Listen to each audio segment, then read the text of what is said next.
Lep dober dan, spoštovane in spoštovani v Lavrečivi knjižnici na še zadnjem od srečanj z Danilom Lokarjem. V skorajda pol leta smo se srečevali tule v knjižnici z številnimi uglednimi gosti in skupaj z njimi raziskovali različne tematike, ki so dodatno osvetljevale obraz, delo, življenje Danila Lokarja, Ajdovca, pisatelja in seveda tudi ajdovskega zdravnika. Piko na i bo tem srečanjem dodala današnja gostja, ki je svoj prispevek naslovila zgovorno: Prostor v pripovedih Danila Lokarja. Poudarek in naslov odlično odraža skorajšnje sklepno dejanje celotnega Lokarjevega leta, to je otvoritev Lokarjeve poti čez 8 dni. Naša gostja je doktorica Vladka Tucovič-Sturman, profesorica, predavateljica, raziskovalka na Univerzi na Primorskem in ne nepomembno je tudi ena od snovalk slovenske pisateljske poti. Dober večer, doktorica, pozdravljena in dobrodošla v Ajdovščini. Najlepša hvala. Hvala. Vsem želim prijeten večer, razvezan jezik na koncu tega nastopa, če boste seveda imeli vprašanja. In doktorica, mikrofon je vaš, izvolite. Najlepša hvala še enkrat gospodu direktorju. Lepo pozdravljeni vsi obiskovalci oziroma obiskovalke, poudariti moram obiskovalke, verjamem, da tudi bralke in bralci ne samo Lokarjeve literature, ampak književnosti na splošno. Splošna knjižnica, kot je Lavričeva knjižnica tukaj v Ajdovščini, torej splošne knjižnice so taki prijetni prostori, kamor vedno zelo rada zahajam, ker vem, da so tukaj bralci, bralke, ki radi berejo, ki se z veseljem lotevajo književnosti, ki se radi potapljajo v svetove, ki jih ponuja besedna umetnost, in verjamem, da je tako tudi tukaj, in sem se z veseljem odzvala vabilu tako direktorja kot gospe Ivane Slamič, ki me je neutrudno snubila, da bi se vseeno nekako prikazala tukaj, ker saj veste, veselje je eno, službene in druge družinske obveznosti pa nekaj drugega.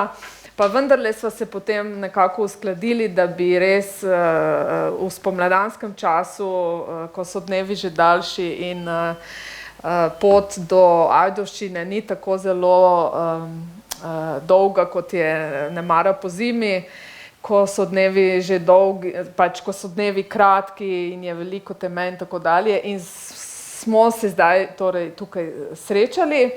Da pa ne boste mislili, kako zelo dolga je ta moja pot od doma oziroma od službenega mesta do sem. Gospod direktor je lepo poudaril, da prihajam z Univerze na Primorskem, natančneje s Fakultete za humanistične študije v Kopru, kjer sem tudi nekaj časa živela, kjer sem živela tudi v času, ko sem res bila soavtorica knjige Slovenska pisateljska pot. In takrat sem tudi bila določena, res prav določili so mi, določena, da napišem prispevek o vašem ajdovskem rojaku, pisatelju in zdravniku Danilu Lokarju.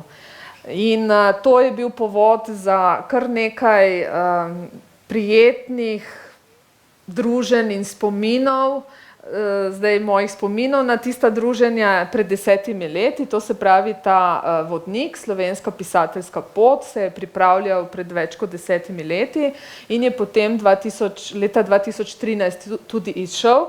In če me spomin ne vara, smo torej pred točno 10 leti, približno v tem času, tukaj tudi tisti vodnik, torej Slovensko pisateljsko pot, predstavili z gospodom Željkom Kozincem, ki je tudi takrat bil ob meni.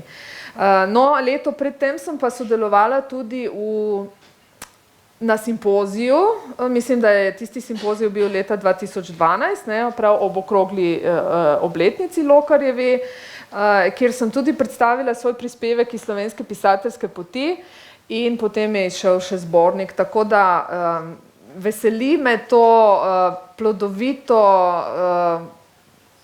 ustvarjanje, ta proces, pravzaprav, ki poteka tukaj, torej vsekakor vaš pisatelj in tudi zdravnik, tega ne smemo pozabiti, nikakor ni pozabljen oziroma še vedno živi in je tudi nenazadnje rdeča nit nekega kulturnega dogajanja, kot vemo, kot smo slišali in kot bomo nenazadnje doživeli, mogoče se tudi jaz udeležim, ne vem še, tudi čez teden dni, oziroma v petek 26. ko bo otvoritev Lokarjeve poti.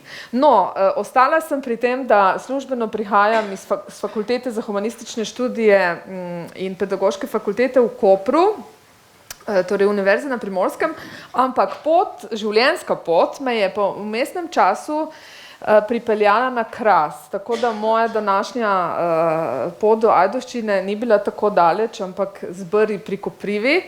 In zakaj toliko poudarjam kraje, od koder prihajam oziroma s katerimi sem povezana, kot lahko slišite, Primorka nisem oziroma kot nekateri veste, prihajam iz Štajerske, ampak moj drugi dom je vsekakor postala Primorska, najprej Obala oziroma Slovenska Istra, zdaj pa že kar nekaj let Kras in tisti literarni prostor, ki nastopa v Lokarjevi književnosti ravno tako, kot Vipavska dolina.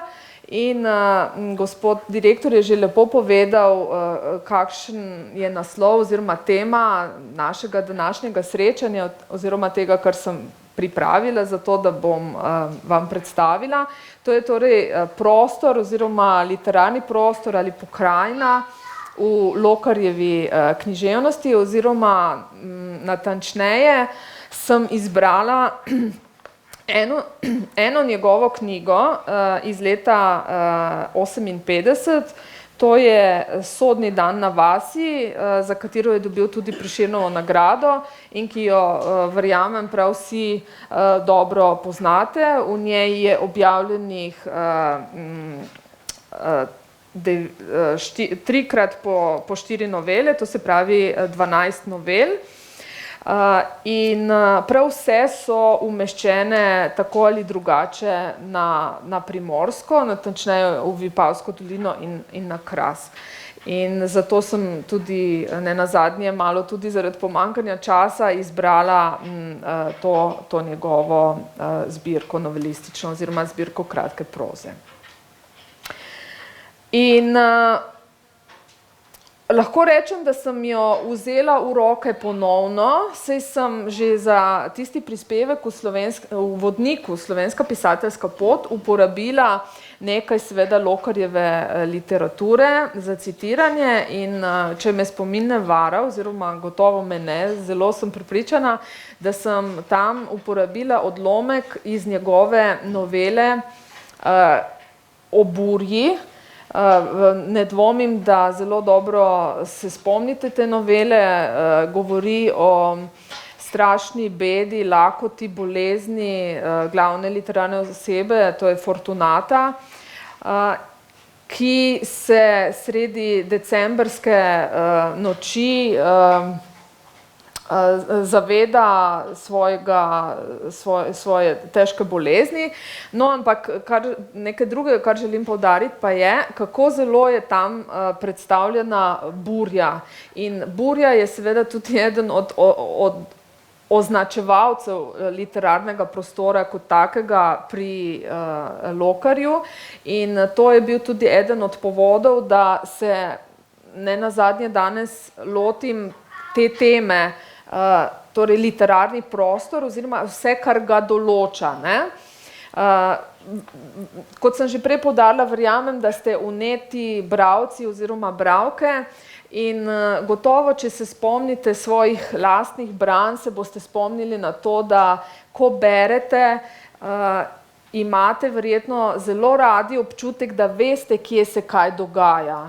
uživamo ponavadi v opisih literarnega prostora, literarnega časa, uživamo v natančnem opisovanju, kje se literarne osebe gibajo, kaj vidijo, v katerem letnem času, v katerem delu dneva. In kar je zanimivo pri Lokarju, kar sem še zlasti opazila zdaj, ko sem ponovno vzela v roke njegovo knjigo, je, da predstavlja nek čisto drug svet v primerjavi z današnjim. Predstavljajmo si, knjiga je izšla leta 1958. Gotovo so novele nastajale že pred tem. In predstavljajte si, koliko desetletij je minilo od takrat, kako zelo se je življenje spremenilo. On opisuje recimo, da se ljudje gibljajo po literarnem prostoru, ne, to se pravi po pokrajini, zunaj po noči, v mesečini. Nimajo drugih virov svetlobe kot mesečino, recimo, opisano je recimo tudi vasovanje, to je en primer, ampak ne samo to, opisano je tudi seveda vojno dogajanje, ne, partizanstvo in seveda pomislite, zdaj vas prav izzivam, ne, naj pomisli vsak pri sebi, kdaj je bil na planem po noči nazadnje sam zunaj, brez drugih virov svetlobe, brez javne razsvetljave, brez svetilk, baterij, svetilk na mobitelih in tako dalje, ne. Verjetno se bomo težko spomnili kakšnega takega trenutka in verjetno se boste tudi težko spomnili časa, ko ste kam odkolesarili zato, ker bi bilo treba, ker ste morali priti od točke A do točke B. Ne? To recimo počnejo Lokarjeve literarne osebe. Kolo je njihovo prevozno sredstvo, ker pač drugega ni bilo, razen da bi šli peš oziroma vpregli niso kar tako. Če so lahko prišli peš ali pa s kolesom, so pač izbrali ta način. Ne? To, kar zdaj govorim, je samo nekaj drobcev, da vam ilustriram, kako me je ponovno prevzela Lokarjeva književnost, ravno zato, ker nam predstavlja potopitev oziroma vstop v neke čisto druge literarne prostore, ne? Nek čist drug čas in prostor, pa vendarle, če se vrnemo zdaj na prostor, kjer smo, je to še vedno Vipavska dolina. Ne? In zdaj mi dovolite, da vam preberem odlomek iz prve novele. Značilno pa je, da on ne pove direktno, da je to Vipavska dolina. Ne? Je treba posredno iz opisov razbrati, za katero pokrajino gre. Ne? In seveda, če malce pobrskate, še enkrat vas spodbudim po svojem literarnem znanju oziroma veselju, ne? Pomislite na slovensko literarno tradicijo in na to, kako pravzaprav so nekatera literarna dela slovenska izredno prostorsko označena. Ne? Na kaj mislim, zdaj bom še enkrat malce bolj preprosto povedala. V mislih imam to, da so recimo v času socialnega realizma, pred drugo svetovno vojno in tudi po njej, če pomislite na imena, ki so povezana s tem obdobjem, ne, ti pisatelji izrazito opisovali oziroma umeščali svojo literaturo v prostor, iz katerega so tudi sami izšli. Ne. In to je Miško Kranjec Prekmurje, Prežih Hovoranc Koroška, Ciril Kosmač Tolminska, predtem še Ivan Pregelj, ki ga sicer ne uvrščamo socialni realizem, ampak vendarle Tolminska prihaja pri njem izrazito v ospredje kot dogajalni prostor in tudi ne smem pozabiti svoje rodne Štajerske, ne, verjamem, da sta vam manj blizu Anton Ingolič in Ivan Pregelj, Potrč, ne, oba Ivana, ampak priimek je pa drugi, torej Potrč. In seveda, ne, če smo že prej omenjali Kras, ne, pesnik Krasa, Kosovel, ki ima tudi v svoji poeziji še zlasti impresionistični, izrazite prostorske prvine, ki jih je mogoče razbrati. Ne. No in zdaj se bom končno vrnila k temu odlomku, iz katerega pa ni jasno razvidno, da gre, za katero pokrajino gre, kot sem rekla že prej, je pa to možno neposredno razbrati. Ne? In zdaj mi res dovolite ta odlomek. V prvi somrak osipajočega se dne, v kresno noč, je odskakoval po veliki cesti sredi doline težak, dolg in nizek topniški voz za strelivo. Cesta je bila strahovita, kotanja pri kotanji. Tako je padalo in vsak hip zopet odletavalo to na pol železno vozilo, nerodna podoba barke. Razgled je bil nenavaden. Široko dolino so do vseh strani zajemale nevisoke gore, dovolj prijetno presekani, zobčasti grebeni in po vseh vrhovih so plameneli živi cvetovi, ivanski kresovi. Cerkve, blizu in daleč na pobočjih, so odmevale od vseh strani. Zvonovi so kakor pijani lili v zgoščajoči se mrak. V rastoče bomnenje bronastih valov so strmele prve zvezde, jasno in živo. Toliko za začetek, za uvod, za to, da se spomnite na Lokarjevo književnost in tudi zato, da si torej nekako osvežimo spomin na to, kaj sploh je literarni oziroma dogajalni prostor. In tukaj smo zdaj videli, kako je seveda povezan tudi s časom. Pisatelj izrazito izrazi, da gre za kresno noč, to se pravi junijski čas, ivanski kresovi gorijo, torej omeni običaj, ki je nekako, se mi zdi, v današnjih desetletjih od takrat že precej izginil, vem pa, da ga v zamejstvu recimo zelo še držijo pri življenju, torej da na kresno noč kurijo kresove, ne samo za 1. maj. In torej čas in prostor je tukaj zelo, zelo izpostavljen, vendar ne z zemljepisnimi imeni, Ni povedano, da je to Vipavska dolina, recimo, ni povedano, da je Primorska ali kaj podobnega. Torej, pušča pisatelj bralcu tudi tako imenovana prazna mesta, ki jih zapolnimo sami, svojo bralsko izkušnjo, svojo siceršnjo življenjsko izkušnjo, svojim razgledanjem,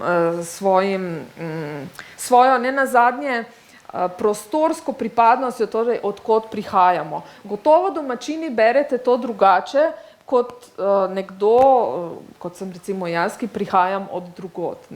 Ker se tudi spomnim, ko sem pisala za Slovensko pisateljsko pot, za ta vodnik, kakšen vtis je name naredil obisk Ajdovščine takrat, ko sem videla te kamenje na strehah, in sem se spomnila na to burjo, ki jo opisuje Lokar tudi v svoji noveli in sami vemo, tudi zdaj piha oziroma prejšnje dni je naredila precej škode. Tako da toliko za uvod, čeprav mislim, da sem že vzela kar precej časa za uvod, ampak verjamem, da ne bom predolga in vam pravzaprav želim izpostaviti še nekaj takih temeljnih, ključnih točk. Vsekakor sem si pa zamislila tako, da bi bila v ospredju na vsak način njegova literarna ustvarjalnost. To se pravi, bom prebrala še kak odlomek in nikakor ne bom govorila samo na pamet. Pa vendarle bi se zdaj vrnila tudi k napovedi, torej k temu, kar je bilo predstavljeno oziroma napisano, objavljeno v majskem napovedniku tega današnjega dogodka, in to je, kaj pravzaprav nekako v literarni teoriji pomeni čas in prostor, in tam je omenjen tudi nek ruski teoretik, literarni teoretik Mihail Bahtin, ki je posebej izpostavil pomembnost literarnega prostora in časa v literarnem delu, še posebej v romanu, ampak to seveda velja tudi za druga literarna dela, in to je, da literarni čas in prostor, ki ga je on imenoval časoprostorij oziroma kronotop, označuje marsikaj v literarnem delu. Ne samo literarni prostor in čas kot golo dejstvo, ampak označuje like.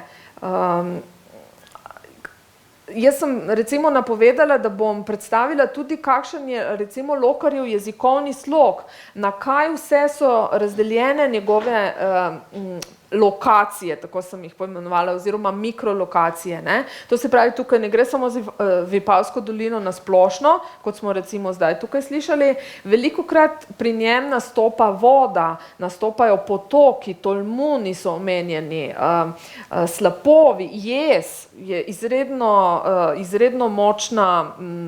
močna kategorija, ne? Večkrat omeni, kaj se sliši, ne? V tem časoprostorju, v katerem so njegovi literarni liki, ne? Ali slišijo čričke, ali slišijo kobilarja, ali slišijo Petislavca, namreč vemo,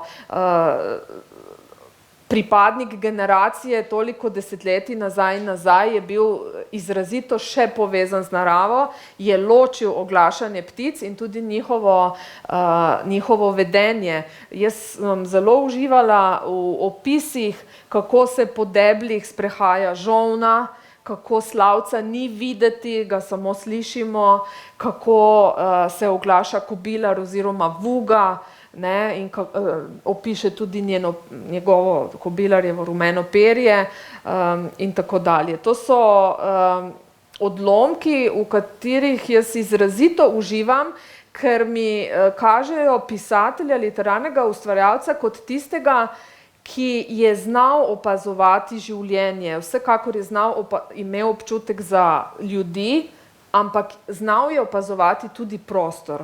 In to je znal tudi zapisati, ker to vemo, da ni vedno enoznačno. Ne?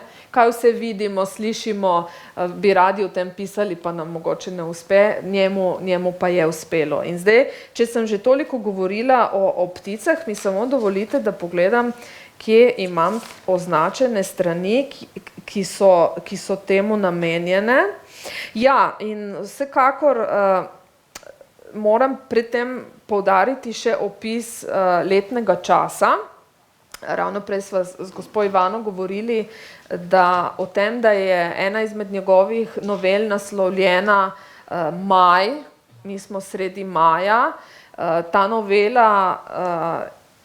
To novelo sicer odlikujejo izjemno slikoviti opisi, hkrati pa njena vsebina oziroma tema ni tako, bi rekli, idealna oziroma idealistična ali pa lepa, čisto preprosto, kakršen je naslov. Ne? Pod majem si predstavljamo to, kar vidimo skozi okno, to se pravi buhteče zelenje, cvetje in tako dalje. Dejansko pa govori o neizživeti, zatrti spolnosti prizadetega človeka oziroma osebe s posebnimi potrebami, gluhega tevža, ki trpi, ko se življenje spomladi tako zelo razbohoti, on se pa zaveda te svoje prikrajšanosti. Ne? In ravno kontrast ujetosti, ki jo čuti ta literarna oseba, kontrast temu pisatelj postavi ptice, postavi kobilarja in recimo žolno, ki svobodno pojeta oziroma se oglašata in skačeta po drevju, kakor ima ustreza. Zdaj vam bom prebrala. Saj vemo, ptice pojejo zato, da označujejo svoj teritorij, in to so samci, ki ga označujejo. Ne?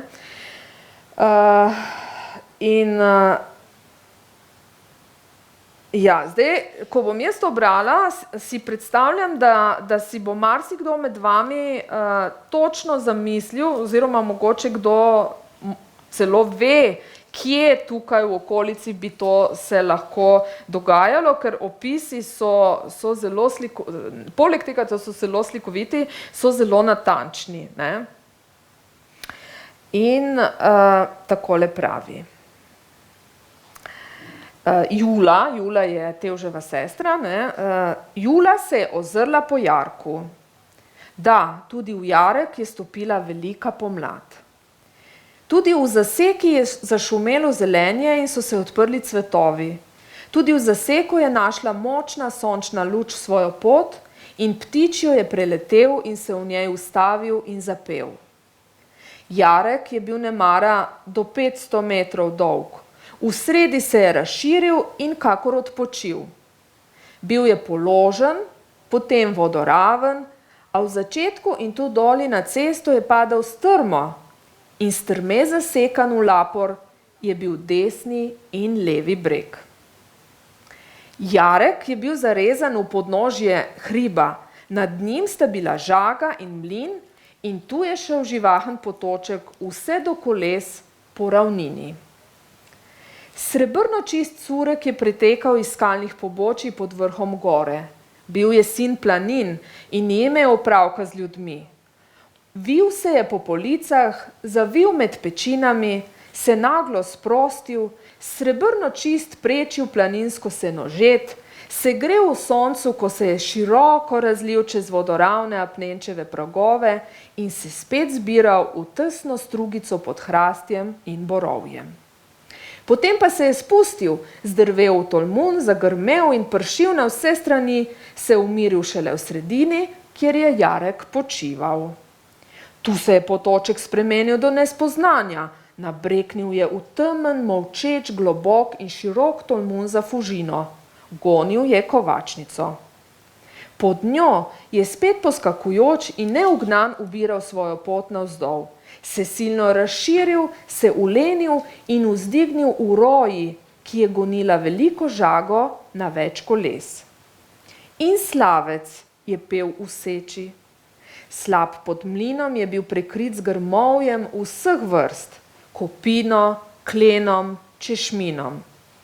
Kopriva in hebat sta bila vmes in nad vsem je cvela divja češnja, mlado drevo.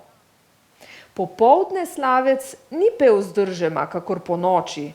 Vzdignil je glas, razlil del dolge popevke, kakor v snu in spet umolknil po mraku grmovja in pršečim šumenju pod njim. Tam je bila soteska popolnoma mračna, kajti nad skočnikom, grmovjem in vrh visokih previsnih bregov je pokrivalo zemeljsko zarezo visoko košato drevje. Topoli, bresti in vodni javor. In ustvarjalo gosto streho nad vlažnim breznom, kjer so imele mreže korenin v črnem laporju obilo soka in hrane. Oglasilo se je potrkavanje žolne. Priletela je bliže. Njena rdeča lisa je švignila skozi poltemo kakor plamenček. Potrkala po topolu, plezala skakaje više, metala glavo na obe strani, se spreletela in trkala dalje. Črni tolmun spodaj pa je zaklokotal. Na bregu nad kovačnico je nastal majhen vrtinec. Se hiteč zvijal vase, požiral odsaj, ki so jih stresali van črno vodo in polagoma upadal. Majhno, široko kolo se je zganilo, se enakomerno zavrtelo in zajemalo v žlice vodo, ki je pršeč selila iz železne, za glavo debele cevi. In tako dalje, in tako dalje, in tako dalje se opisuje potok, tolmun, rastlinje, ptice, skratka, zdaj ste imeli priložnost slišati, kako natančen je v opisovanju Lokar in kako ve, kaj opisuje. Kako pravzaprav opisuje nek svet, ki ga danes že zdavnaj ni več. Ne? Kot vemo, Kovači ne poganja več voda. Kovači pravzaprav sploh več ni, če dobro pogledamo in če dobro povemo. No? In marsikatera ptičja vrsta iz njegove literature tudi ni več tako splošno razširjena, oziroma je marsikdo med nami niti ne ve, tudi če jo sliši, koga od ptic torej točno recimo sliši. Ne?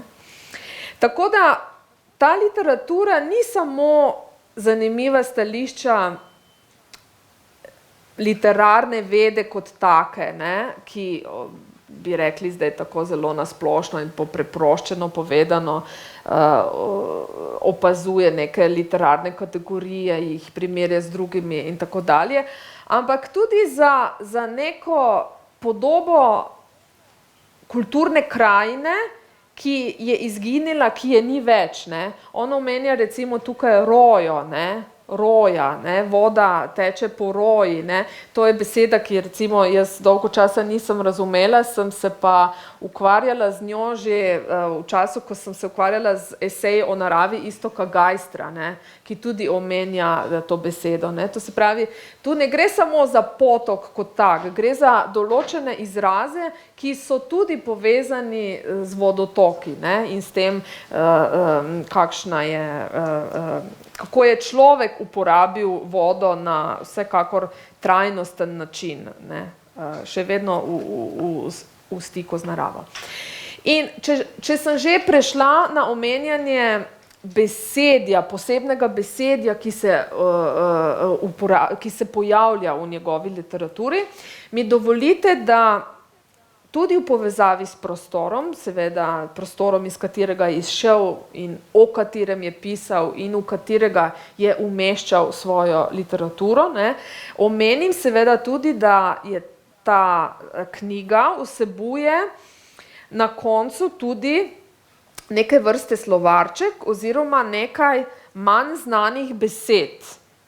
To so seveda besede, ki izhajajo iz primorskega prostora in bi jih, lahko rečem, povprečen bralec ali pa bralec, ki prihaja iz centralne Slovenije, mogoče ne razumel. Pisatelj je pa očitno imel intenco oziroma jih je želel uporabiti v svoji književnosti, tudi zato, da bi bil še bolj prostorsko prepričljiv. Ne? In kaj so te manj znane besede? Vam seveda niso manj znane besede, jih bom kar prebrala skupaj z njihovo razlago. Ne?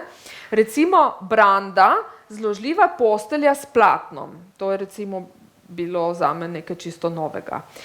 Gorečke sem seveda poznala kot pelargonije.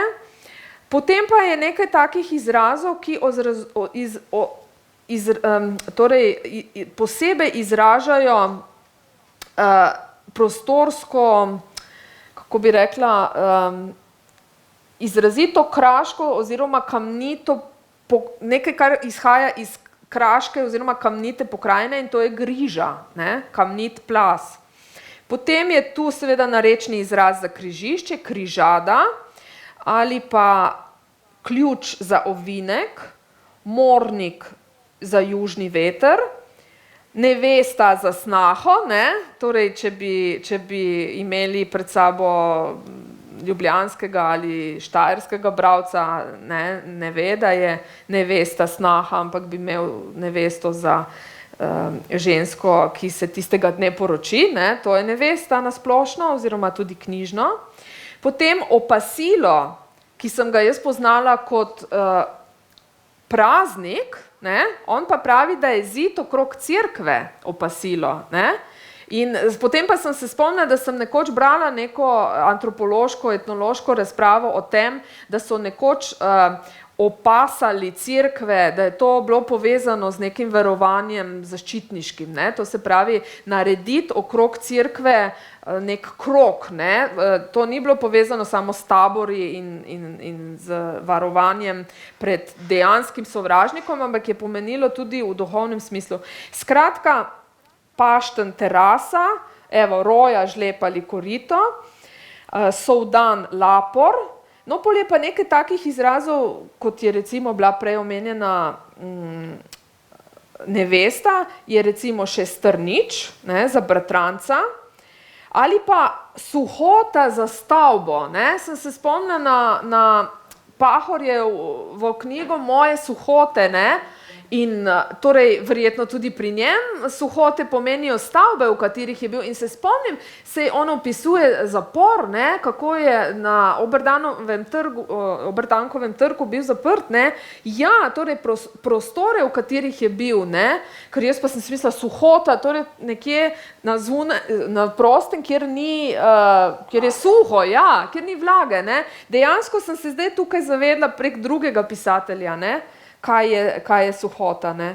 Ali pa tehiniti, skrivati, in beseda, ki jo pogosto omenja, ne, ko opisuje ženski nasmeh, in to je zobrna, dlesen, boste vi zelo dobro vedeli, ne. No, čisto konkretno še venge, veriga zakotov nad ognjiščem, ne.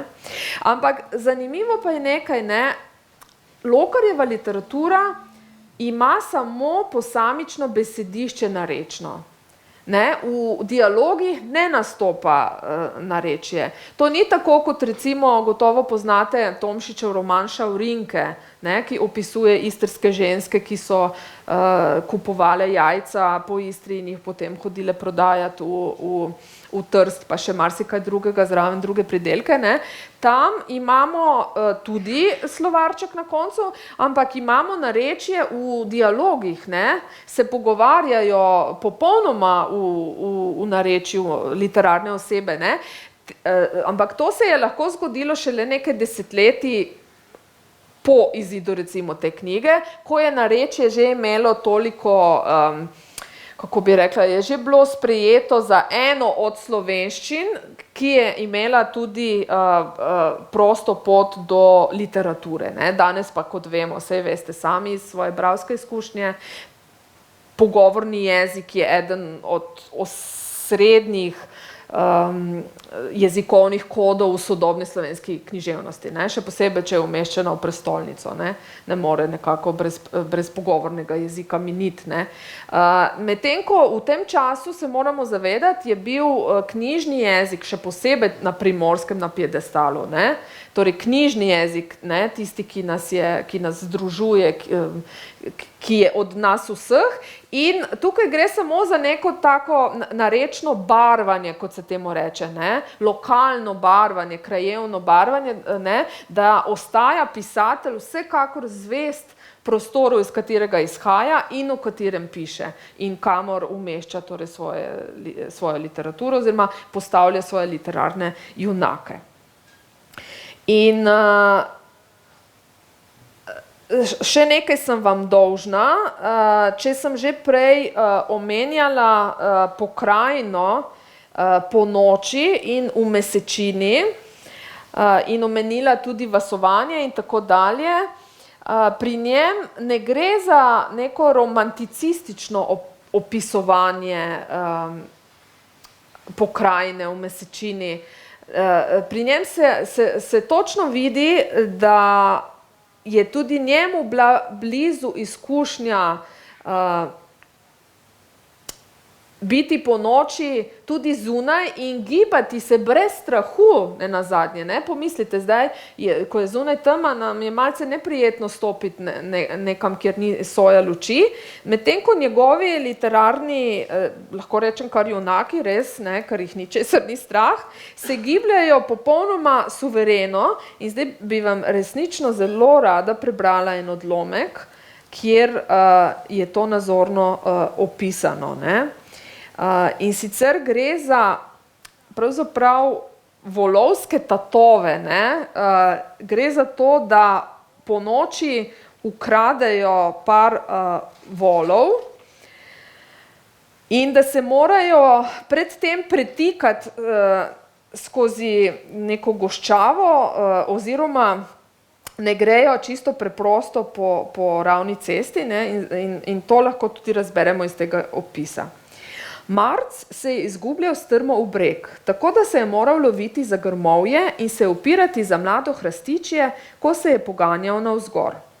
Prišel je v dolg laporast žleb, ki je bil popolnoma izpran in močno nagnjen, Tod je ob nalivih zagrmel hudournik v reko. Tla so bila čisto izlizana, močno je drselo. Nagnil se je predse in tako lovil ravnotežje. Žleb pa je šel zmerom bolj strmo, spustil se je na roke in lazil neslišno, kakor mačka po vseh štirih. Ko je prišel do kraja, je opazil, da stoji pod visoko previsno steno. Krenil je v stran, lovil se spet v strmini za grmovje, se oddihal in ugreznil v kup volhkega listja. Nato je prečil kolovoz. Šlo je kakor po lestvi, kucelj goljava. Kamen se mu je sprožil pod nogami, kotalil, obtičal. V vinogradu se je pretikal pod trtami pri tleh. Žepi so zajemali polno prsti in na kraju pod nasipom je zabredel v kotanjo, kjer so se močile beke. In zdaj bom prekinila to branje, ne, to dejstvo, da se močijo beke, mi je bilo pa tako zelo všeč, ne, ker kaj vemo, ne, kjer so beke, je ponavadi vinograd, ne, se vinograd je že prej omenjen, ne, ampak kako domačno to pove, ne, jaz pač tudi zdaj vem iz izkušnje življenja na Krasu, kaj pomeni, da se nekaj moči, ne, ker recimo jaz v svojem narečju tega ne bi rekla, ne, in kaj pomeni, da se močijo beke, ne, in kaj so sploh beke, ne, recimo Tomšič bi rekel bekači, ne, torej, in pol še enkrat omeni, še enkrat je naletel na te beke, ne. Tekel je po kolovozu, kjer je bilo svetlo kakor za dne. Pustil ta tir in sklenil, da obide vinograde.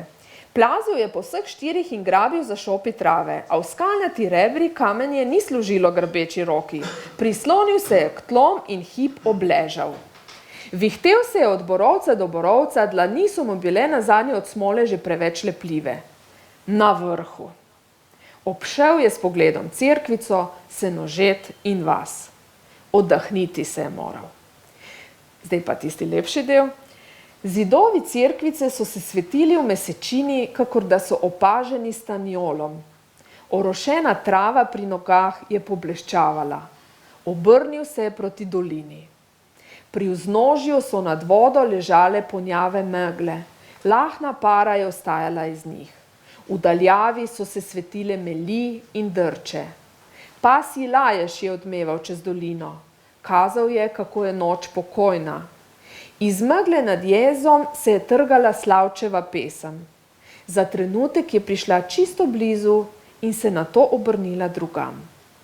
Mladeniču se je zdelo, da je zlito vse v eno.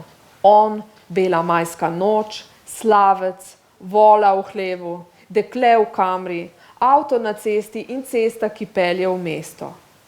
A ko je zaukal in se glas ni ujel, ga je streznilo.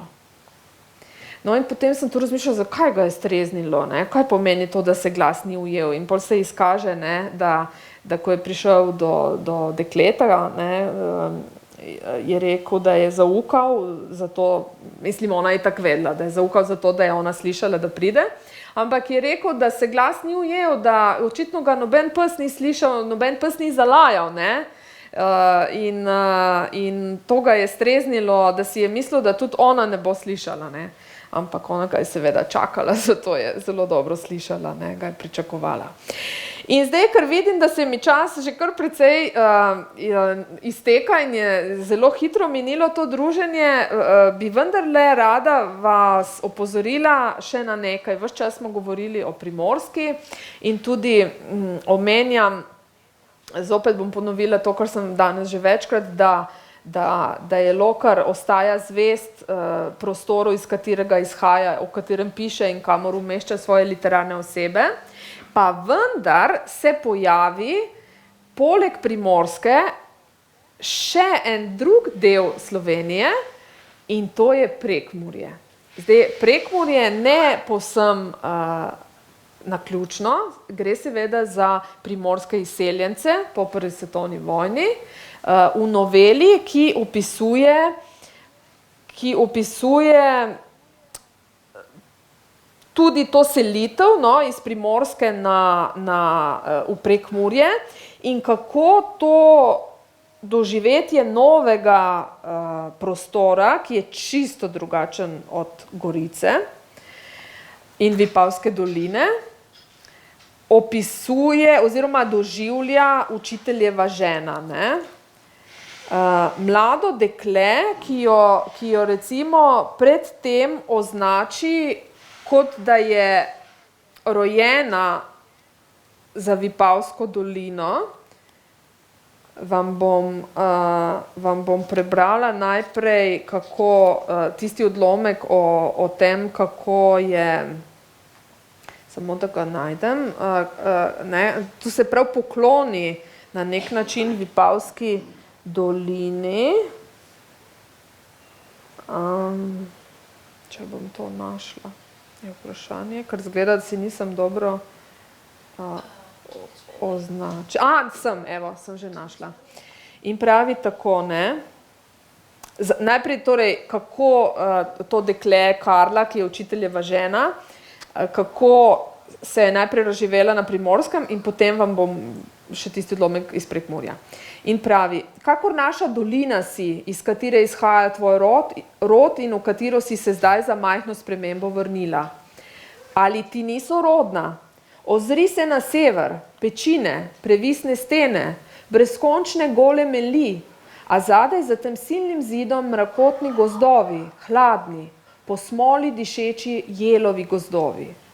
Še leži sneg v lesovju za tvojim hrbtom, a nizko gričevje pred tabo.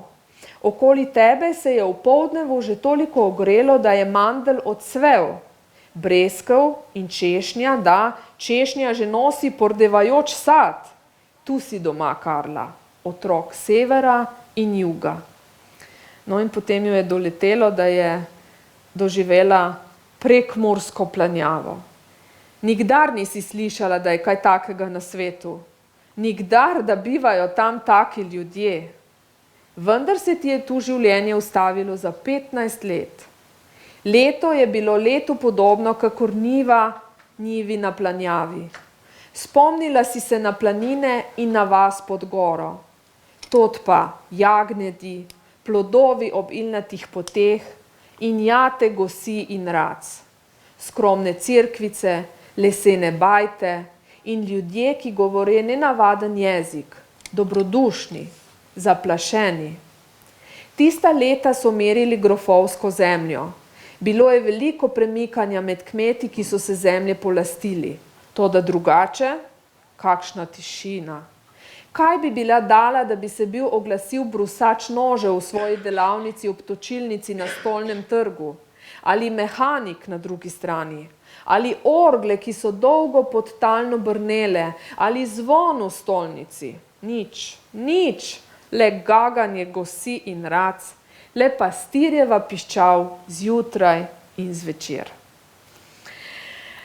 Zelo mi je bilo ljubo, da je omenil tudi pastirjevo piščal, namreč jaz sem se pred časom veliko ukvarjala s slovensko ljudsko pesmijo prav v prozi socialnega realizma, zato sem predtem tudi prej še zlasti to izpostavila. In Miško Kranjec je opisoval vse to pravzaprav, kar v tem odlomku razberemo. Če se spomnite njegove novele Režonja na svojem, Deljenje grofovske zemlje, Lokar posredno, medbesedilno vplete to dejstvo. Potem, mogoče je komu, kje zveni naslov za Prekmurskimi kolniki, potopis, ki ga je napisal mislim, da Juš Kozak ali Ferdo, ne mislim, da Juš Kozak, takrat, ko je sodeloval z Miškom Krancem in ga je tam obiskal v Prekmurju. Skratka, pozorni bralec vidi te medbesedilne povezave, in omenila sem prej ljudsko pesem in Miška Kranjca. Miško Kranjec je bil tudi sam ljudski godec, to, kar opisuje v romanu Strici so mi povedali, to je njegova resnična izkušnja, mladostna bila, da je igral v tej bandi. Hkrati pa je bil tudi pastir, ki je znal igrati na piščal. In koliko on opisuje teh zvokov, kako je piščal zvenela, ja, zjutraj in zvečer, zjutraj so gnali na pašo, zvečer so se vračali in ptičje petje in piščal. To je njegova zvočna kulisa, marsikaterega literarnega dela in to mi je znal tudi Lokar, poglejte, primorski pisatelj, ne, rečemo primorski literarni prostor v njegovi literaturi, ampak tudi to je znal pri bralcu približati, ne, zelo živo, ne, recimo s tem gaganjem gosi in rac, česar tudi danes ne bomo več slišali, ne, prek Murju, bolj hromenje traktorjev, ne. Skratka, če pogledam še enkrat na uro, vidim, da sem se kar približala že eni uri, ne, in gotovo tudi pozornost poslušalcev počasi bo začela plahneti, ne, tako da bom malo nekako še sklenila to svojo predstavitev literarnega prostora v delih Danila Lokarja.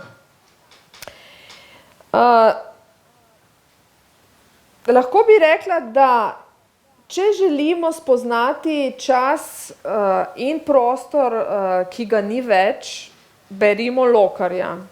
Če želimo spoznati naravo, berimo Lokarja.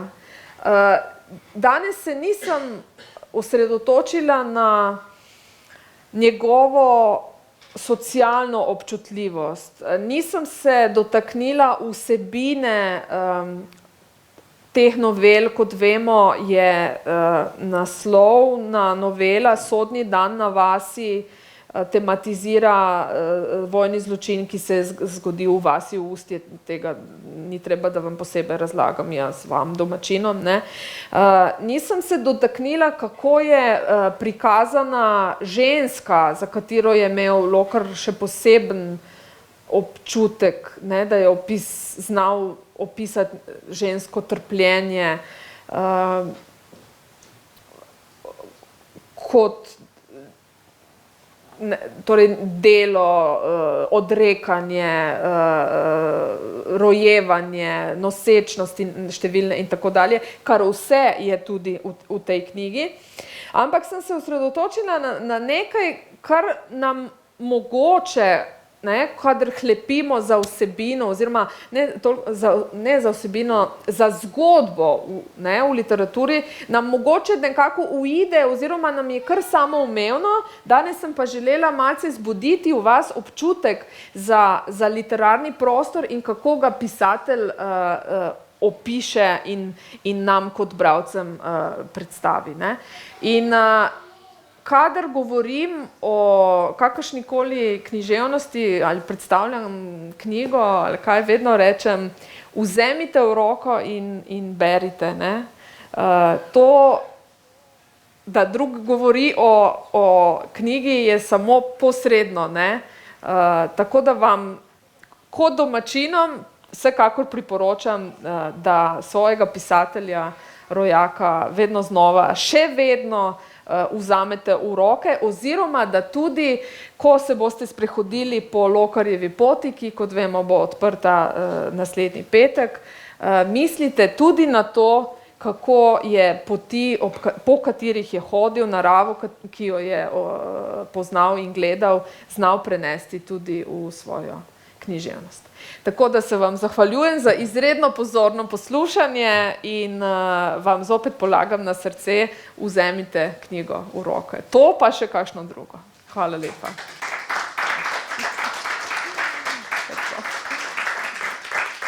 A ja, še to, gospod direktor je omenil tudi razvezane jezike na koncu, ne?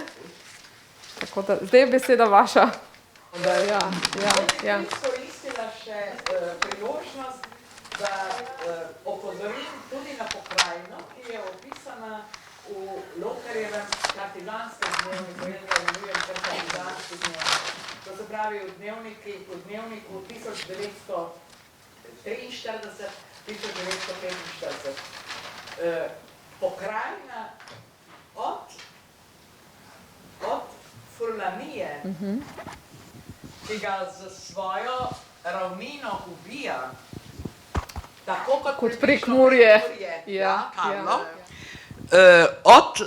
Ta pokrajina od Furlanije prek skozi Goriško fronto do Ajdovščine septembra 1943 in potem odhod k partizanom, življenje na vojskem, pogledi na Idrico, na vse druge vode, ki tam tečejo, na gore, ki jih vidi z vojskega, ko gleda proti severu, ali pot z vojskega čez predmejo do Cola in na to nazaj na Lokve in iskanje nove poti, da pridejo potem v Belo krajino. Ali opis dreves, jablan, obloženih, ki so te obložene jablane, ki so naenkrat pravo nasprotje vojni, ki je okrog njih. To so tako izjemni opisi, da ko sem jaz to prepisovala, sem se lahko tudi ustavljala in zgubljala čas pri prepisovanju. Namesto da bi hitela, sem prebirala in razmišljala, o katerih rožah piše, o dveh travnikih, eden pol marjetic, ivanščic in drugi arnike, o telohu in drugih rožah, ki zacvetijo spomladi. To je nekaj, to je v resnici nekaj neverjetnega. In še ena druga stvar je, na katero sem bila zelo pozorna, in sicer v dnevnikih 1983-88, 93-letni Danilo Lokar piše tako: čas biva lahko samo v prostoru, prostor biva lahko samo v času. Čas in prostor sta kakor dva, oba spola, enega brez drugega, eden brez drugega ni nič. Točno, to je to. In to je to. Tako da bi Bahtina bral. Tako da bi bral Bahtina, po mojem mnenju ga ni, čeprav mislim, da je ravno približno v tistem času izšel njegov prevod v slovenščino. In leta 1985 pravi: silovito me preseneča danes to, da so časovna obdobja podobna ali celo enaka krajevnim prostorom, omejenim ali celo predmetom. Čas 1903 do 8, ko sem bil pri Cigojki v Gorici, čas, ko sem bil na Dunaju od 10 do 18, čas, ko sem pisal leto 18 v Ajdovščini in mi kaže neusmiljeno zaključen predmet, ki ga ne morem več priklicati v življenje, ki živi le v spominu sam zase in ima popolnoma določeno fizionomijo in pravzaprav tudi nima zveze z ničemer več kot le z mano. Edino v meni še živeti skupki časa, kakor predmeti ali osebe, da celo kot osebe. Zato je tako nepopisno važno delo umetnika, ki te časovne meje rešuje pred pozabo. Prav tako je bilo v stari Grčiji s Temistoklom in Fidijo, v starem Rimu s Ciceronom ali cesarjem Augustom. Njihovi časovni odmerki so podobni našim, živijo ali pa ne živijo več, kakor naši odmerki. Ta predmetnost časa me je danes tako osupnila, da sem si to moral zabeležiti. Ne smej spomina. Nekdanji časi so predmeti, trdni in kot taki stoje pred nami. Ali je čas prostor? Neverjetno. Neverjetno. Res, neverjeten je. In zdaj, ko ste me spodbudili, da sem poiskala odlomek, kjer opisuje spomladansko cvetje v noveli Dva brata, kjer se zgodi nesreča pri čiščenju orožja, in en brat drugega ustreli nehote, torej med drugo svetovno vojno. In ta drugi potem zgodi se, da pač ta ustrelna rana nima izhoda in tudi ni neke velike krvavitve, ampak ta človek usiha s to kroglo v sebi, ker verjetno krvavi navznoter, no. In tu zdaj čaka, da ga bodo nekako spravili do zdravnika in pravi, zrl je v leskovje okoli sebe. Ob široki blatni stezi so bila razgrnjena belomodra pisana prestirala, vetrnice, pljučniki, trobentice, violice. Pod poševno lučjo večera je Dobrava oživela. Lahen vetrič je povlekel skozi krošnje, ptice so postajale nemirne, plahte pritalnega cvetja so se zganile, kakor da gre dlan čeznje. Nepopisna sreča je zalila naravo pred prihodom noči. Ne. On pa dejansko umira, ne, ko opazuje tudi, kako kos skače in poje in se z drugim kosom preganjata in nasprotje. Ja, ki mu zleze na prsni koš, ne, in ga, ja, kot nekaj živega in zelo okretnega, tako, ja. Skratka, človeka ganejo pravzaprav ti opisi, kako je naravo znal sopostaviti ali pa postaviti nasproti usihanju življenja, ne. In oziroma narava je svoboda, bi rekla pri njem, je to poenoteno, ne, enačaj je vmes, ja. In gotovo mu to pomeni tudi v partizanskih dnevnikih, ne, ko je bil, ko pač ni bil svoboden, ne. Ja, zato je pa tudi recimo napisal ugovor Francu Berniku, ki je objavil svoje delo, ni naslov točen, ne, slovenske vojne zgodbe, ampak je naslov slovenska vojna proza, ne. In tam piše prav o tej noveli Brata, raziskuje to novelo Brata in Bernik govori, da je premalo dejstev. In Lokar pa seveda, lejte, to je bilo 24.10.88, imel je več kot 96 let, pravi, da dejstev ne more opisovati. Bom kar prebrala. Močno poudarjata on in Dogan, da sem opustil ob navedbi zgodbe, opustil poglobitev s tako zvano razlago. Pričakovala sta razlago o smrti ali trpljenju opisanih. Večinoma se je zgodilo zato, ker nisem hotel oskubiti dejstva s svojo besedo, ki bi dejstvo stavila nekako v senco mojih besed. Sebe nisem hotel poudariti v dejstvu smrti, ki je bila močnejša, kakor moje besede. Dejstva so močnejša, kakor vse, dejstva naj govore sama. In zato se je tudi, recimo, izogibal nekega realističnega opisa ali boja, ali spopada, ali česarkoli že, ker se mu je to zdelo v danem trenutku umiranja popolnoma nepotrebno. Druge stvari so pomembnejše.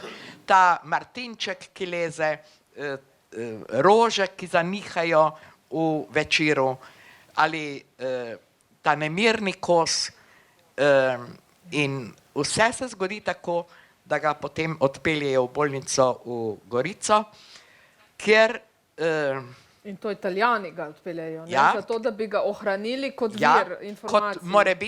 kot morebitno pričo. On ve, da hočejo, da priča, in si vsak dan rano, ki se lepo celi, praska in se odpoveduje hrani, dokler ne umre. Ker in tem je ta neverjetna pretresljivost smrti enako kot v noveli Maj, kjer Tevž potem utone v Tolmunu, ne. V obeh primerih gre za neke vrste samomor, ne glede na to, da je pa znal biti Lokar, ko je človek sam dvignil roko nadse, zelo moralističen. Ampak v nekaterih primerih je šel čez samega sebe. Ne?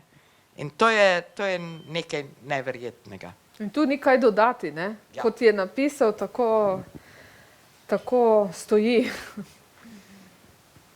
Ja, se strinjam. Če ne, Špela, prosim za pomoč.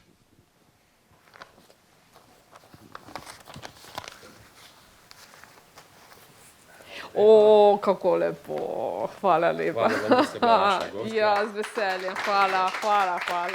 O, kakšna lepa pozornost, to sem pa res vesela. Cvetja pa vedno, ne, se vidite, ne, imam občutek, ne. Hvala še enkrat, gospa Vladka, doktorica Vladka Tucovič-Sturman. Z današnjim vašim nastopom smo pravzaprav zaključili niz srečanj z Danilom Lokarjem in na njem, kot že rečeno, so sodelovali številni ugledni gostje. Gostili smo pisatelje in pesnike, esejiste, filozofe, literarne zgodovinarje, zdravnike, profesorje, učitelje, profesorje primerjalne književnosti. In zdi se mi, da je iz srečanja v srečanje tale neznani znanec Danilo Lokar se spreminjal v nam bolj znanega Danila Lokarja. Mislim, da je to tisti cilj, ki smo ga pravzaprav želeli doseči. Ivana, najbrž se strinjaš. Mislim si, upam tudi, da ne je to vsaj deloma uspelo s tem ciklom in pa tudi z vsemi dogodki, ki smo jih imeli in še z enim bomo pač sklenili, seveda tudi z izdajo dnevnika 1943-1945, s katerim smo pravzaprav nekako sklenili, morda ne še čisto, ampak vsaj za zdaj našo Lokarjano. In če smem dodati, morda, da ne bom pozabil, vsa ta srečanja smo tudi pospremili in dogodke z zelo dobrim sodelovanjem z izobraževalnimi ustanovami, torej z osnovno šolo Danila Lokarja, srednjo šolo Veno Pilon, z nastopi učencev, dijakov, učiteljev, profesorjev. To se mi zdi zelo pomembno, kajti na tak način pravzaprav predajamo tudi dosedanje znanje, vedenje, poznavanje Danila Lokarja novim rodovom, mlajšim torej. In naj dodam, da so srečanja spodbudila, vsaj upam tako, zanimanje in intelektualno radovednost, tako domačinov kot tudi drugih in upam seveda strokovne javnosti.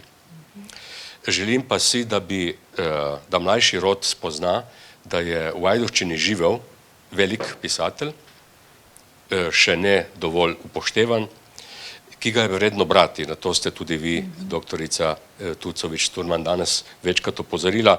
Njegov jezik je zelo gibek, njegove tematike univerzalne in brezčasne, večne. Hvala vsem, ki ste spremljali srečanja, hvala vsem, ki ste oziroma sooblikujete srečanja, hvala Ivani Slamič za izjemno podporo in pomoč pri izpeljavi Lokarjevega leta. In kot rečeno, čaka nas še sklepno dejanje celotnega Lokarjevega leta, tako da vas vabim naslednji petek ob 18:30 pred Lokarjevo galerijo, kjer bomo slovesno odprli Lokarjevo pot. Prvič pa bomo po Lokarjevi poti šli dan pozneje. Tako da slovesnost pustimo naj bo slovesna in na pot se pa odpravimo naslednji dan ob 9. uri, torej v soboto 27. maja. Toliko, da boste vedeli povedati tudi drugim. Kako priti oblečeni? Na slovesnost. Namreč, seveda, na slovesnost se pride primerno oblečen in na pot, na Lokarjevo pot, seveda tudi temu primerno.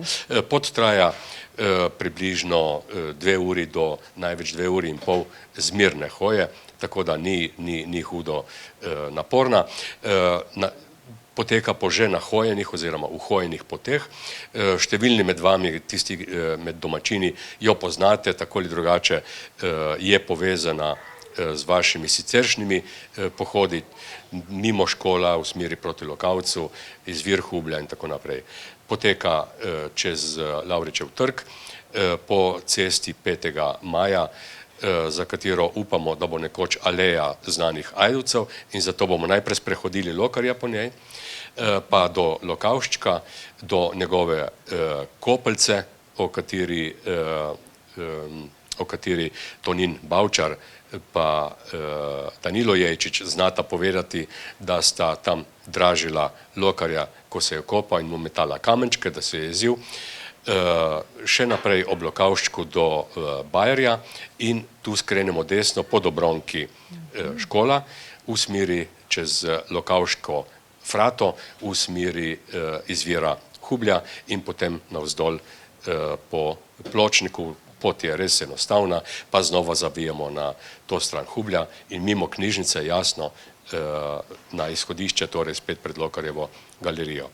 Torej, kot rečeno, vabljeni in da nam bo sobotni pohod lažje stekel, bomo pa po zaključku otvoritve poslušali še tolkalce, bobnarje, bobnarke, šercer brigade, tako da si noge in kolena nekoliko razmigamo.